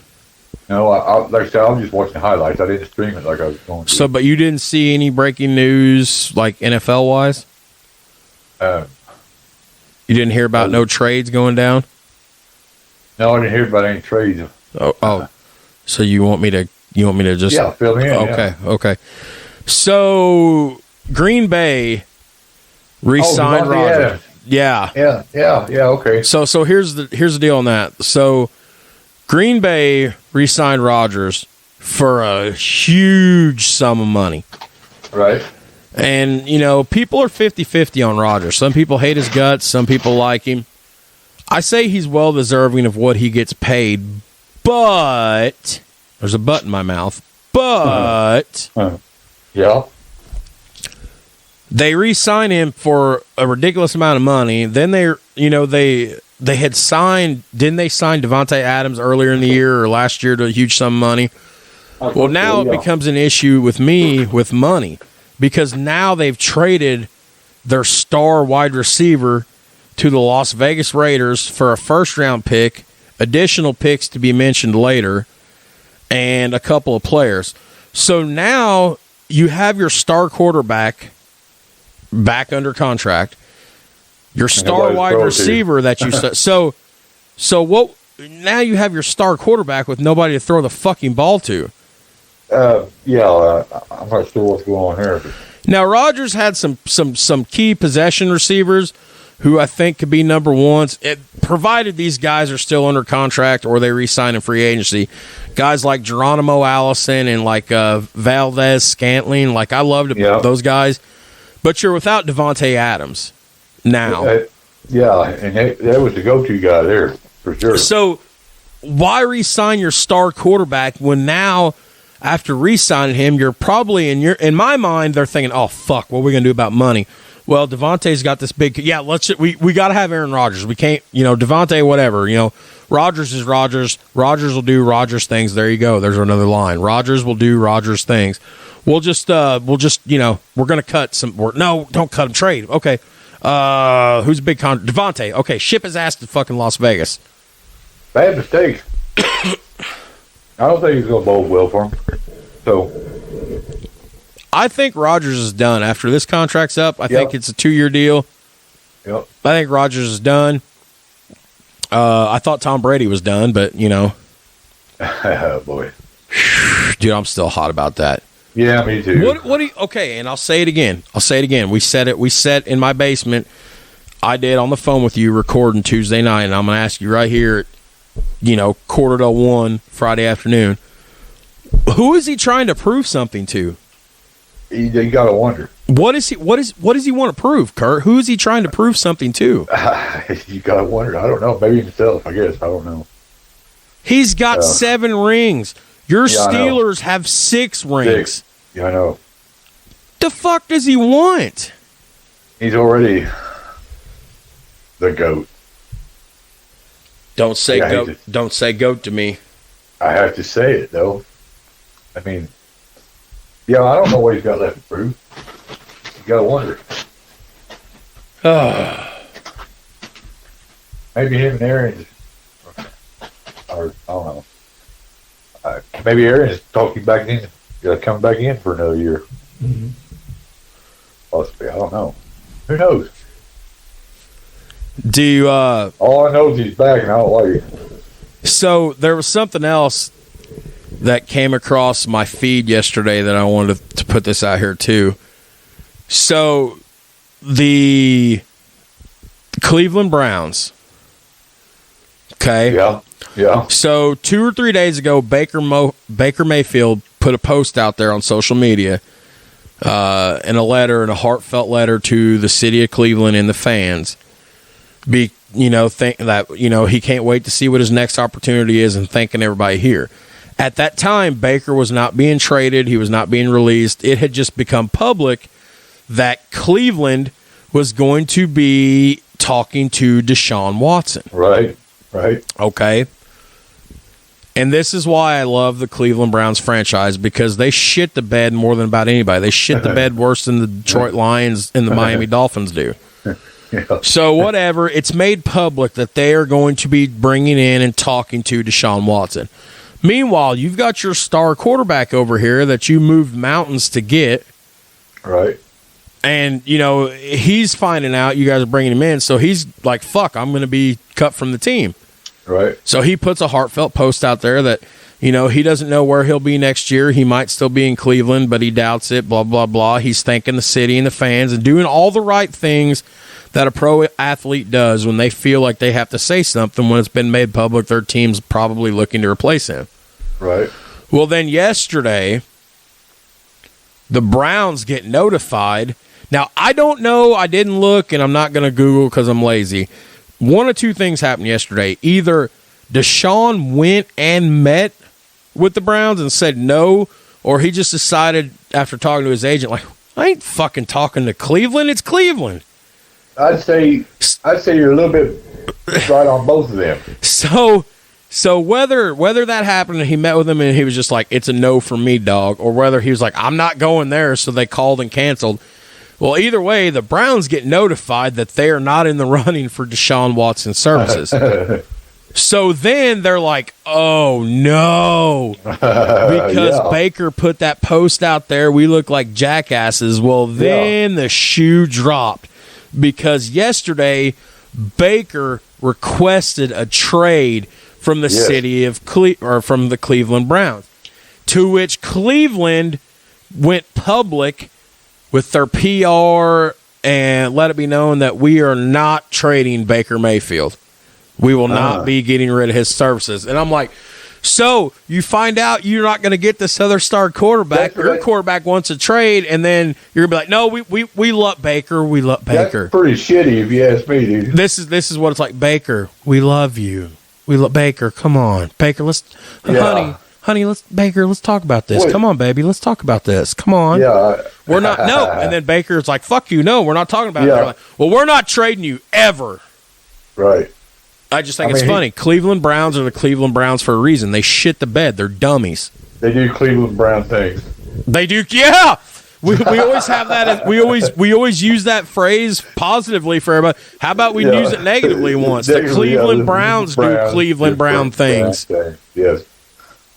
It is kind of funny if you think about it. I mean, that's hilarious to me. Baker's like, yeah, I think you know what, this ain't a good fit. I'm gonna request a trade, and then they're like, no, no. It's like the episode of Family Guy. Yeah. They go to fire the housekeeper Consuela. Yes. And then she's just like, no. I clean, I stay, but you're fired. Get out. No. I go clean. She's not. So Baker's like, I quit. Traded me. No. You stay here. No. Yeah. I'm done. No. You go hit the gym and work out so you're ready for the season. It'll be an interesting Let's see how it all Now you're going to have a pissing contest between a multi-million-dollar star quarterback. Yeah, that's what I would do. I'd hold him. You're like, you know what? You offended me. You hurt me. You caused me undue mental duress. It's 2022, man. Everybody gets sue happy and wants more money and files bullshit after bullshit. I'd be like, you caused me undue mental stress. You know, you put stress on me and my family. I want more money, or I'm not playing another down. I'll sit out. Or he could use it to fire himself up a little bit. You know what I mean? Not me. I'm an egotistical prick. I would sit out. Be like, you don't think I won't sit out? Why don't you go ask the Pittsburgh Steelers what Le'Veon Bell did a few years ago? Yeah. Well, of course, that didn't work out for Le'Veon in the end. No. And I was a huge Le'Veon Bell guy. Oh, me too, man. I love the way you run the football. You guys really screwed the pooch letting him go. Yes. Oh, by the way, we picked up Mitch Trubisky. Yeah, you talked about that the other night, and I said to you, I don't know if that's a good thing or a bad thing, but I think in a different system, Mitch would be okay. I think Chicago at the time was still just too much of a mess that it wasn't going to make a difference. Yeah. I think he might bode well in Pittsburgh. The rumor mill churns that the Colts could be looking to get Marcus Mariota. Right. Which is Derek Carr's bag. And I don't know how I feel about this. So here's the deal. Here's the deal with him. He's not proven where he can play a whole season. Wasn't he a Heisman Trophy winner? He was. Him and Jameis came in the league at the same time. He's injury prone. I don't know if that's true. If we're really making a run for him, I heard rumor mill churn. I personally think if you'd have gave Carson Wentz another year in this system, possibly. Carson, though, doing the class act, by the way, you know, he got signed with the the Redskins. Or, excuse me, can't say Washington Redskins. The Commanders. You know, you don't want to call yourselves the Redskins anymore. Fine, whatever. It's 2022. Yeah. But you had 2-3 years to think of a name. And you come up with the Commanders. I get it. It's D.C. It's the nation's capital, the military. But the Commanders. You had 3 years to think of a name. And the Commanders. It could have been something better than that. Yeah. Oh, my God. The Bombers or something. The Bombers would have been cool. Yeah. I mean, something else besides that. But anyways, Carson posted a nice message, I think, in the Indianapolis Star, and I think it went out across his social media outlets, where he basically was very, very thankful and appreciative of his 1 year time in Indianapolis and living in the city, and a true professional. And I had commented on the post saying, man, I think if they'd have gave you another year in this offense, I think things would have been a lot different. Well, they had the best running game going. I mean, yeah, Jonathan Taylor was phenomenal. Beast mode. You know, I didn't talk about these guys on social media this year as much as I should, and I firmly admit that I kind of didn't give Carson the benefit of the doubt at the time either. I didn't talk about him much because I was like, this is not going to be that good a season, but man, the running game was going good. And then I got my hopes up and I got let down. And that falls on me. I didn't give my own team the benefit of the doubt, and I should have. So that falls on me. But, you know, I don't know. I fully agree with you. They gave him another year. I mean, who knows? With that running game, that solid defense they got, what? Yeah.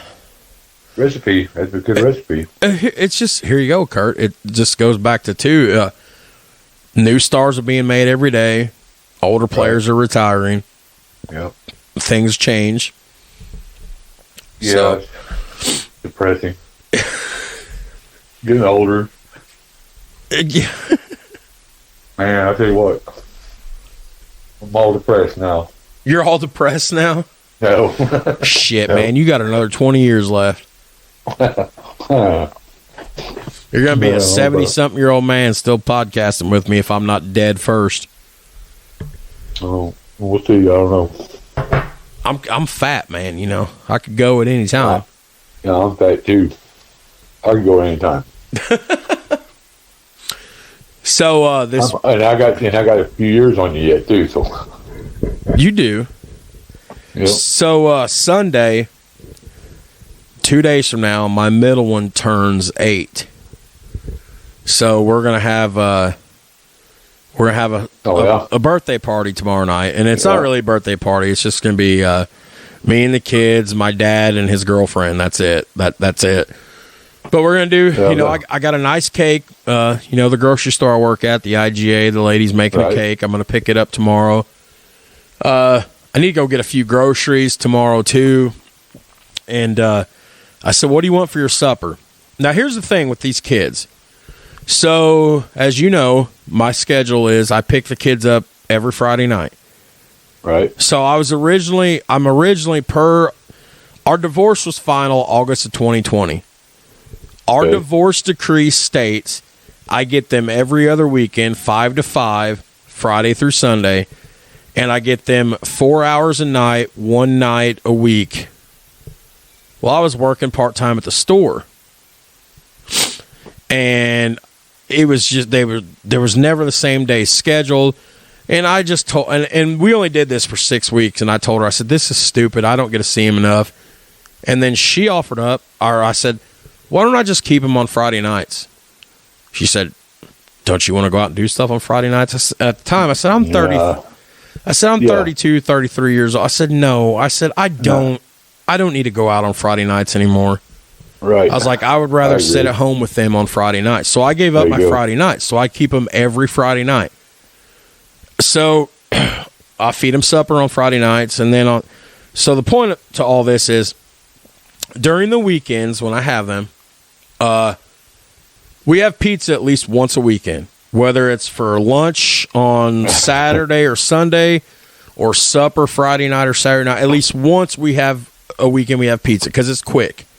Right. So it's just a guaranteed thing. Kids love pizza. I love pizza. Everybody loves pizza. Cold or hot, don't matter. Too. So at least once a weekend we have pizza from the store, grocery store. So I called last night and FaceTimed the birthday girl for a little bit, and I said, "Baby," I said, "it's your birthday weekend." I said, "What do you want for supper one night this week?" She goes, "Pizza."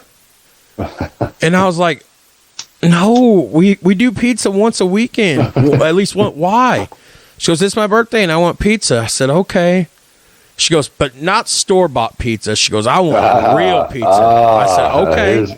I said, "We'll get some, I can go pick up some carryout." She goes, "And breadsticks." I said, "Okay, breadsticks." She goes, "And a pound of cheese sauce."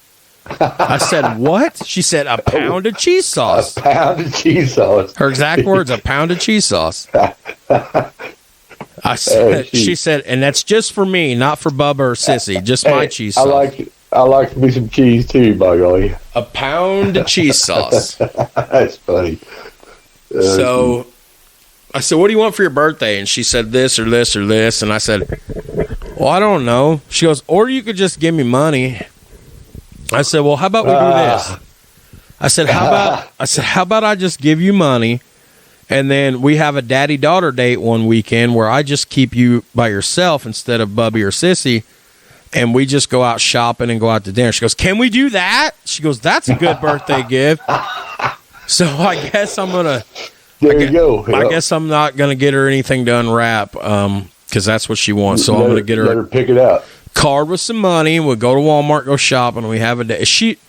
That's the hard thing about having 3 kids, especially when you're a divorced parent, especially the father. You got 3 kids, 2 girls and a boy, and they all want one-on-one time with you where the other 2 aren't here. So that gets hard. Unfortunately, life gets in the way, yes. And that gets hard to manage because, my youngest one's 3. She'll turn 4 next month. My middle one, the birthday girl, she's 7. She'll turn 8 on Sunday. And my oldest one, he's 10. He'll be 11 this summer. And they all want one-on-one time where they can just stay an extra night with just them and no siblings. And sometimes that's hard to do. Right. So when she said that, she jumped on it. She's like, "So I can stay an extra night, just me, no Bubby or Sissy. We can go have a daddy-daughter date and go shopping and go out to eat." I said, "Yeah." She goes, "Okay, that's what I want."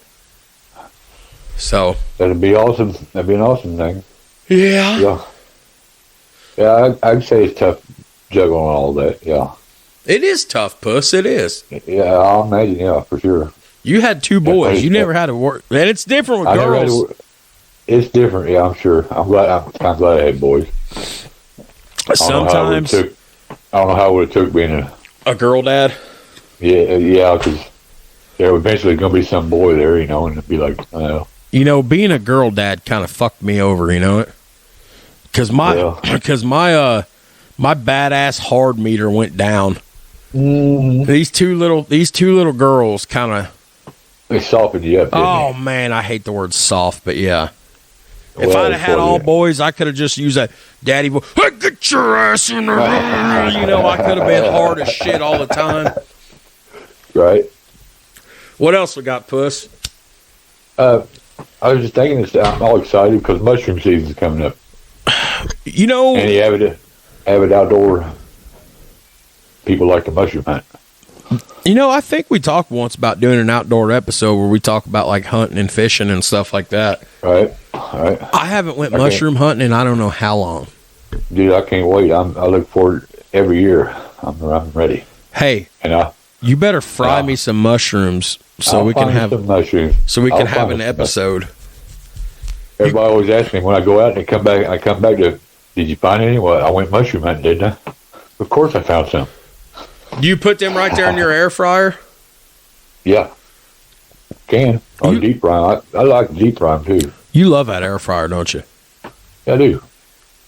Yep. You got a deep fryer too? Yep. Boy, you got everything you need. Yeah, I like to find them better than I do eat them. I'll just be honest with you. I'm like a little kid in a candy store. Does your stove work? I know the oven don't work. Does your stove work? No, it's busted. So it's literally cold food. Well, I got that hot plate. I warm stuff up on. So you got the air fryer, you got the hot plate, the grill, or the microwave. No baking. No baking. Yeah. Well, yeah. In a sense, maybe, but no baking. I was ill prepared. I knew I had stuff there, dude. Oh, God. I got choked up. Wow. Kirk Kelly, everybody. Kirk Kelly.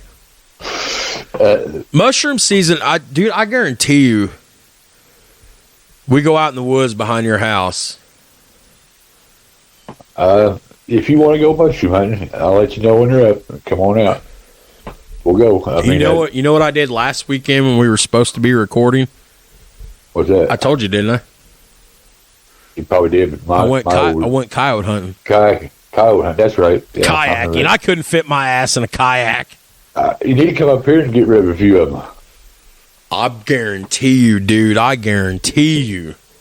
Sit right out back here. I need to call my boys and say, hey, my co-host said we can pop coyotes out of his backyard. Yep. I hear them every night, but it's about their big 2 or 3 different big packs. As long as there's a bunch of them too. They're wanting to do an outdoors podcast. They told me, they're like, how many mics you need? I was like, well, I need another set of mic and headphones. I said, but it's cheaper to buy a dual pack. They're like, hey, tell me what you need. You mean like do a live hunt or what? No, just they want to start a podcast. Oh. They want to do it with me since I've got the production experience. Mm-hmm. So we started to lay plans for a outdoors podcast. Oh yeah? Yeah, which is going to be fun, I think. Yeah, it should be fun. You know how you got the red shed out back? Yeah. They just bought a shed. One of my buddies did, and he's got some stuff in it, and he's going to remodel it inside with wood on the walls, kind of like we want to do in my basement. Right. And it's going to be like a mini podcast studio. That'd be pretty So cool. all I got to do is come down there, set up the shit, and just roll tape. Little Red Shed would be a good podcast. It needs a little bit of work on it. It does, yes. I damn near lived in that thing for a year. Party Central Live in the Red Shed. It was too, man. Good time. I bet you froze your ass off in the wintertime, didn't you? No. I had a little electric heater out there. It was toasty. Sleeping on an air mattress? No, I had a cozy lazy boy and everything. I could kick back in that thing. Just slept in the recliner. Yeah. Yep. Have a little mini fridge in there, did you? No, I didn't have that in there. Wasn't much eating at the time. A lot of chasing. What's in the shed now? It's just got different. It's got weed eater in it. Tiller. Well, no, tiller's outside. I got it covered with For those that don't know, I don't know if I've mentioned this or not. Kurt Kelly takes his vegetable gardening pretty damn serious. Oh yeah, absolutely. I mean, he's a canning fool, a freezing fool. Well, I like to be a cannon fool, but I ain't really got nowhere to put it. That's why I'm thinking about it. I've been thinking about making me a little underground Cellar? shelter, what have you, / cellar. Yeah. I ain't got Dude, nowhere to go with storm, you know? We could record down there. Right. That wouldn't take nothing to dig a hole in the dirt. You know, just pile the dirt back on top of your hole, you know. I've got an idea for something like that, like a little storm shelter / cellar, but I don't know if I get around to it or not. In a tornado, that trailer's nothing but a big-ass lawn dart, bro. Well, yeah, I ain't got nowhere to go. Yeah, I know. Just hold on. I can go to my neighbors, but heck, by the time I get over, it might be too late, you know. By the time you get over it, you're going to get sucked up in the draft. Yeah, I can't leave Luck behind. No. So I'll have to be, toting him. His old ass, he wouldn't be able to run across the road with me. I'd be toting him. I ain't leaving him behind. I'd carry how much did he weigh at the vet? It's 100 pounds. I told you it was a 100-pound dog. Well, actually, he wasn't quite 100. He's 98. He's a little over 98. He's a big boy. Yeah, he is. But can you see me running across the yard with him? That'd be like trying to run with me in your arms, bro. Oh, gosh, dude. Well, running wouldn't be an option then. It'd be, well, no. No, it's something I've been thinking about. You never know when that kind of shit can happen. No, you don't. We've been pretty lucky actually through the area here. I mean, what was just not too long ago? Kentucky, they got hit pretty hard in December. That was a bad deal. That was a bad deal. Makes you gotta think.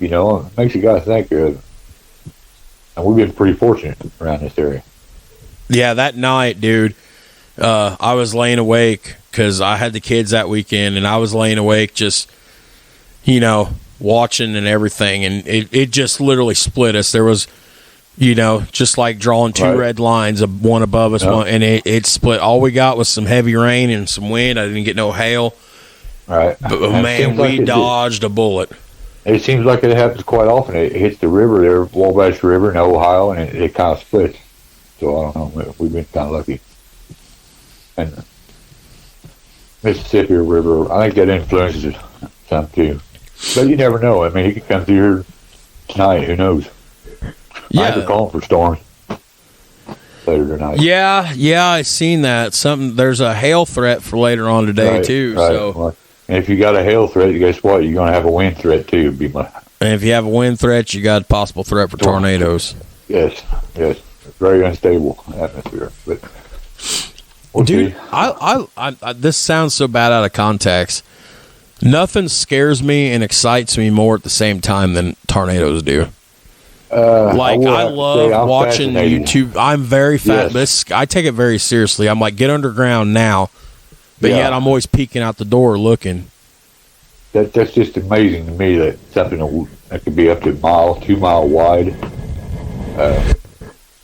Devastating. If you're not underground, you're pretty much hit, Mother Nature is a fickle beast.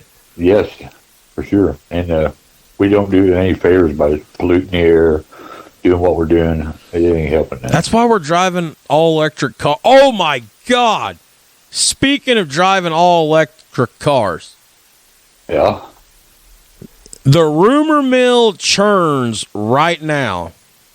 I just seen this last night. I don't remember where. Just seen this last night. There has been discussions between NASCAR and Elon Musk. Why? Oh, no. You know where I'm going with this? Maybe, yeah. About an all-electric Tesla race car that could be ready to hit the track in like 3 to 5 years. And the Now- pit stop is you plug it into a charger, or I don't know. I didn't. I don't know. I technically didn't read the article. I just seen the headline. I don't remember what source was attached to it, so I don't know how reputable it was. I was too busy watching basketball, so I didn't click the link. But I guess the rumor mill churns that there's a discussion about NASCAR wanting to meet with Elon Musk to see about an all-electric race car, and I'm sitting here thinking, what the fuck? yeah, me too. Yeah, that'd be interesting, wouldn't it? Wouldn't it, though? Yeah, well, you pit stop, you come plug your car in. And All right, guys, I'm coming in hot. I need 4 tires and a 30-second charge. How would that even work? There's no way that could be real. That couldn't work. yeah, I just don't see how that would work. Damn it, I was too busy watching basketball. I should have clicked on it. Hang on, puss. There'll be more come up about it. Nope, hang on. I'm going to fill tape for me for about 30 seconds. Let me just see. Fill tape. That's not really. Oh, You got a word of the day? Word of the day? Word of the day? No, I haven't really come across word of the day yet.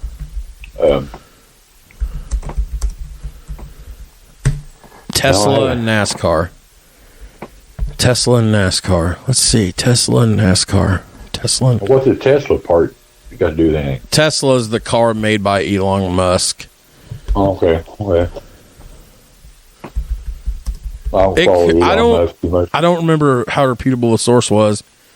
Elon Musk and NASCAR. See, something, anything. There's no way that could be true. That's why.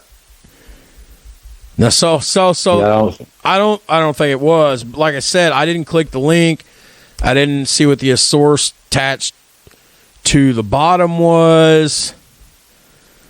So I don't know how reputable it is. I think that would take away from the sport. Well, yeah. So I don't. I mean, what do you need a pit crew for? Well, see, right now, nothing's popping. So makes me think it was satire. Bullshit. Clickbait. I can't find nothing. So. I don't hardly see how that would work out. Okay, so that's good. Okay. I agree. Yeah. See, got to make sure we got to make sure that we're not putting false information out there. Like we always say, everything talked about to our knowledge is factual or opinion based. This one appears to be satire. So good thing I cleared the air on that because I seen that. I think y'all want to go to space. Yeah. The whole Elon and the NASCAR, it don't really. Seem like I want to see how it would work, guys. I need 4 tires and a 30-second charge. Let's go. 30-second charge, yeah. Yeah. That would be interesting to see electric cars run a NASCAR race, though. I mean, no. How much horsepower you get out of these electric sons of bitches? Well, that's what I was getting ready to say. I mean, your car might have the same horsepower. It'd be in its infancy stages, wouldn't it? Yeah, pretty much. I don't know. Kurt's like, I don't know. I don't know if I'm out. I'm out on the electric race cars. You're out on the electric race cars? Yeah, they don't even have a ring to it. Good. Electric race cars. Moving on. There's a bow in that. Yeah. What else we got? You got anything, puss? I'm getting hungry. I am too. Thinking about dinner here shortly. Thinking about dinner? Yep.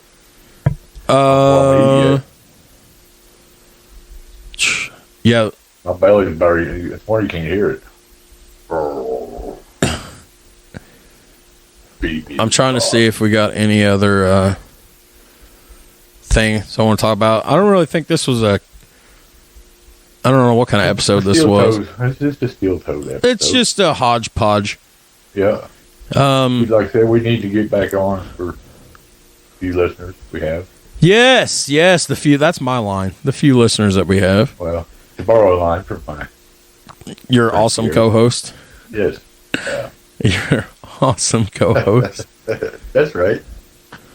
What else I got going this weekend? I do have a fantasy baseball draft at some point this weekend. Hockey playoffs will be coming up. Hockey playoffs, yeah, pretty soon, about a month. Is it a month left? I figured less than that. I Probably, guess that's right. About April, probably May. probably about a month or so, give or take. Speaking of gardening, keeps this weather up. Oh, you're already thinking about it, aren't you? Yep. I'm maybe expanding my garden a little bit this year. Maybe expanding your garden a little bit this year. Yep. That's less yard you got to mow. You know. I'm looking at my brackets right now.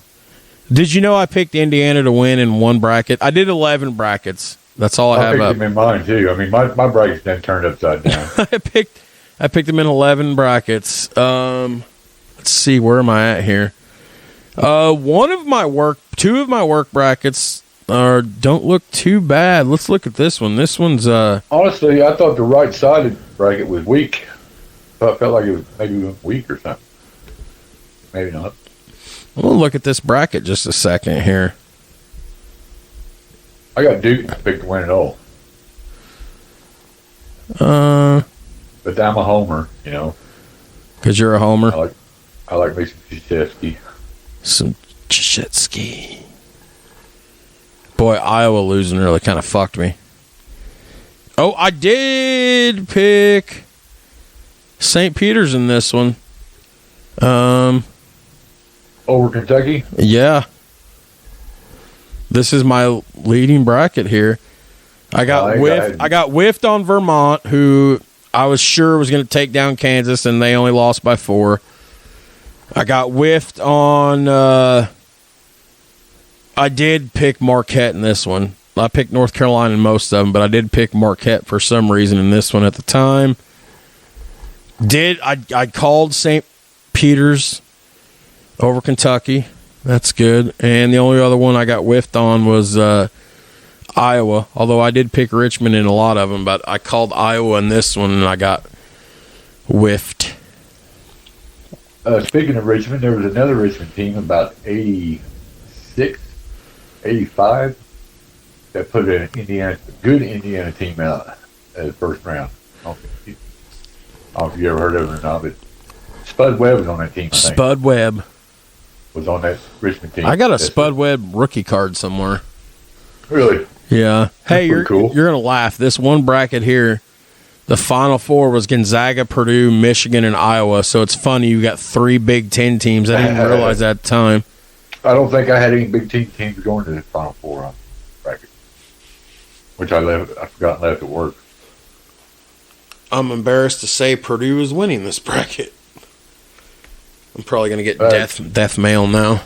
Is there games going on now? There is games going on now, and if you give me a second, I should be able to give an updated listen. This would be better if we were live. Wonder how we could do a live episode sometime. I don't know. We'd have to have a camera, wouldn't we? Yeah, I could upload it live to Facebook or maybe your YouTube. All right. Of course, we'll break all the cameras, but I mean, I got the face for radio. Yes. Oh, hey, here you go. Here's another bit of pro wrestling news. just right. Throwing this out here. Right. World Wrestling Entertainment, the WWE, the premier leader in professional wrestling. I was going to tell you this. You know how everybody's just kind of like saying "fuck you" to Russia right now? Yeah. WWE removed all their content from Russian reach. Like took all their shit out of their Russian markets and everything. So, dang it. They're going to be isolated. Dude, Russia's pretty much, man. Hey, man, take pro wrestling away from everything. Shh. Putin needs his pro wrestling, bro. All right, let's look at the games now. NCAA men's. Let's give an updated thing here. So we are currently halftime. Oh, that might be the women's Oh, yeah, the women's is going on right now. I said men's. Oh, no, that is men's. Never mind. I looked at the bracket wrong. So, Ohio State's up 23-18 over Loyola of Chicago, 23-18. Auburn in a close one with 15-seeded Jacksonville State, 33-27. Is that the only two games that are live right now? That they are live right now. About 15 minutes or so, we're going to have tip-off between one of the most anticipated teams I'm looking forward to seeing. That would be 3-seeded Texas Tech over 14-seeded Montana State. So, Montana State, what's their logo? They are the fuck is Montana State called? I don't remember what Montana State is. No, sure neither. I don't know. I was trying to think of the Wyoming too. The Cowboys, I think. Wyoming's the Cowboys. Yeah. You know, Raiders, the Texas Tech. Yale's not going to take Purdue. Here's the thing about Purdue. Purdue has one of the top 5 ranked offenses in the nation, I think. Definitely top 10. Yale's not going to take them, but at the same time, every year the Ivy League school seems to come out strong. Yeah. Yep. So I'm saying don't sleep on them. I think this game might be this is just my opinion. You know, I could be an idiot. I could be a genius. I don't know. But I think don't sleep on Yale. I think this game, at least in the early stages this afternoon, might be a little closer than people think, but Purdue's going to run away with it. So I don't know much about Yale, but they're probably a shooting team, be my guess. Yeah. Man, oh man. I mean, you get hot at the right time, though. I mean, 3 point. And that's what it is. I mean, yeah, you just got to think. You got to think back about Jimmy V in '83. Oh, dude, I love me some Jimmy V. I mean, yes. You know, they always say any given Sunday for football, but you know, at the same time, any given tournament game. Yeah. So they were destined to win that year. The Wolfpack. I was kind of a Wolfpack fan after that a little bit. They played Houston, right? We talked about that. Yep, that was our wasn't that our number one sports moment of all time? Yeah. Yep. Don't listen to that episode. Great. It was a great moment. Great moment, terrible episode. Pandemonium. That's Kurt Kelly's word of the day. Pandemonium. Pandemonium. You got anything else, Puss? You want to go, or you want to call it quits for the day? You need a I'd say I'm getting hungry. You getting hungry? Yeah, I might keep up with the college basketball here. Well, then let's go ahead and put a bow on it. Right on. So I guess next week, and you gotta help your old man too, don't you? Yeah, here in a little bit, and I got to get the kids at 5. Yeah. Next week, I think I don't think I have plans scheduled for next Saturday night, so we will not be recording on Saturday night. So next week we're going to do Friday morning in person or remote or Sunday afternoon. We'll figure that out over the week, and I guess I need to get my butt busy on the research notes to finish up the top 10 point guards episode, top 25. However I decide to do it. Right. I need to get that put together and done, so that will be the next thing we do. Right on. All right. Good. All right, bro. Well, have a good weekend, and yeah, you too. Oh yeah, I will see you Monday morning. I'm sure there'll be some more upsets we can talk about. Oh yeah, big time. Yep, for sure, man. All right, homie. I'll catch you later. All right, have a good one. You see you later. All right, guys. So that was just another, episode. So basically, I just texted Kurt last night, and like I said, we've been doing this 11 months now, and since about June, July-ish, we just got on this schedule where we were recording basically every 2 weeks. We were just recording on Saturday nights. On the weekends, I didn't have the kids, but I'm getting a little more busy now. But at the same time, We're also still recording. I told him we need to get some more mileage out of this episode. You know, I'm paying $39.99 a month for our hosting, which is fine. We're doing that hosting because I didn't want to use something free like Anchor, where our episodes, after so long, your episodes get taken down. These episodes are linked, they're filed. These episodes will never be removed. They'll never be lost in the internet. And I like the things that Podbean can do for us. We've grown with Podbean.